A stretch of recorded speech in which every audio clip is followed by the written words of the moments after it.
Un soir, mon mari est venu tard. J'étais fatiguée, je m'occupais d'un bébé et j'attendais son aide. Et malheureusement, il tardait. Quand j'ai entendu le klaxon de la voiture, la colère est montée en moi. Aujourd'hui, à l'occasion de ces grandes fêtes du Saint-Esprit, cette saison où on se rappelle de l'action et de la venue du Saint-Esprit dans la vie de l'Église et dans nos propres vies, j'aimerais vous partager le témoignage d'Élisette, mon épouse, qui partage comment elle a appris au fil des années à dépendre du Saint-Esprit dans sa vie et comment elle a appris à l'écouter et à se rendre disponible à son action. J'espère que ce témoignage plutôt simple et profond vous encouragera à dépendre et être disponible aussi à l'action du Saint-Esprit dans votre propre vie. Allez, on se revoit à la fin de la vidéo.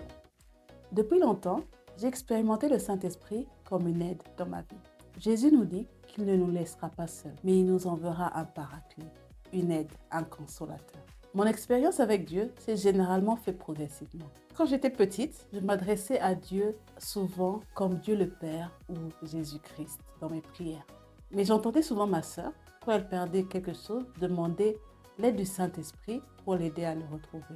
Par imitation, comme j'étais souvent oublieuse et distraite, j'ai aussi commencé à demander l'aide du Saint-Esprit chaque fois que je perdais un objet.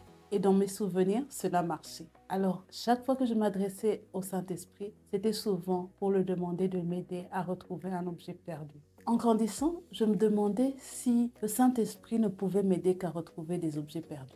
Plus tard, je me souviens d'une expérience après mon mariage. Un jour, pendant un temps de prière avec mes sœurs, l'une d'elles a partagé que quand elle était fâchée contre son mari, elle appelait l'aide du Saint-Esprit pour l'aider à se calmer et à ne pas se mettre en colère. Plus tard, un soir, mon mari est venu tard. J'étais fatiguée, je m'occupais d'un bébé et j'attendais son aide.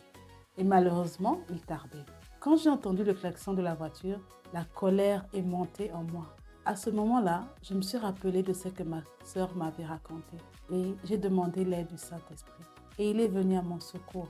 Je ne sais pas comment l'expliquer, mais la conversation a changé. Je ne me suis pas énervée contre lui.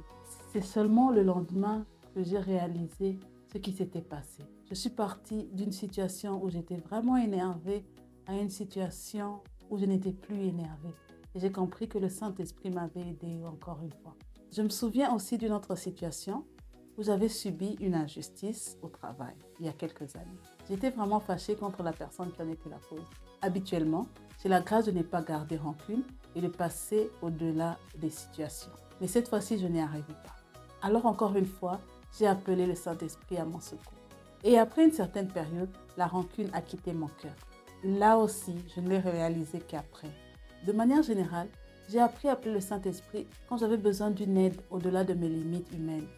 Puis il y a quelques années, nous avons décidé avec mon mari et quelques de nos amis de rechercher le Saint-Esprit davantage. Et là, j'ai encore mieux compris quelque chose. Le Saint-Esprit et sa puissance nous sont donnés le jour de notre baptême et de notre confirmation. Mais nous avons besoin de le reconnaître, de le rechercher davantage et de nous laisser utiliser pour le voir agir puissamment dans nos vies. Alors, nous avons commencé à prier dans ce sens. C'était un peu comme des exercices spirituels, comme lorsqu'on veut devenir en forme d'une façon physique. Nous faisions des exercices de prière. Un jour, nous nous sommes réunis et Eric nous a proposé un exercice. Prier pour une personne sans qu'elle donne son intention de prière et essayer simplement d'écouter Dieu. Ce jour-là, je ne sais pas comment l'expliquer, mais presque tout ce que je partageais était juste. Nous étions tous surpris de voir à quel point Dieu pouvait nous utiliser. Ce jour-là a été un encouragement pour moi de croire vraiment que Dieu voulait collaborer avec nous. Au fil des temps, nous avons vu le Saint-Esprit agir davantage. J'ai été témoin des vies transformées, des personnes réconfortées intérieurement, encouragées et même certaines douleurs physiques disparaître. C'était vraiment étonnant de penser que le Dieu de l'univers pouvait utiliser des simples êtres humains. J'ai aussi appris que les ressources du Seigneur sont inépuisables, tout comme sa puissance, et qui désire vraiment collaborer avec nous. Nous devons le reconnaître, le rechercher et nous rendre disponibles pour le voir agir. C'est dans cette marche que je suis aujourd'hui. En conclusion, mon expérience du Saint-Esprit m'a montré qu'il n'est pas seulement une aide personnelle, mais qui veut nous utiliser pour apporter le royaume de Dieu sur terre. Voilà le message que je voulais vous laisser à tous en vous souhaitant à tous une belle saison de Pentecôte. Merci Lisette pour ce témoignage. J'imagine que beaucoup de personnes pensent que le Saint-Esprit agit seulement au travers des charismes, de dons et des miracles. Et pourtant, il est vraiment présent dans notre quotidien, dans les petites choses, tout comme dans les grandes choses. En cette période et cette saison de la Pentecôte, que chacun de nous puisse davantage reconnaître la présence du Saint-Esprit dans sa vie et d'apprendre à l'écouter et à se rendre disponible à son action. Allez, bonne saison de Pentecôte à tous.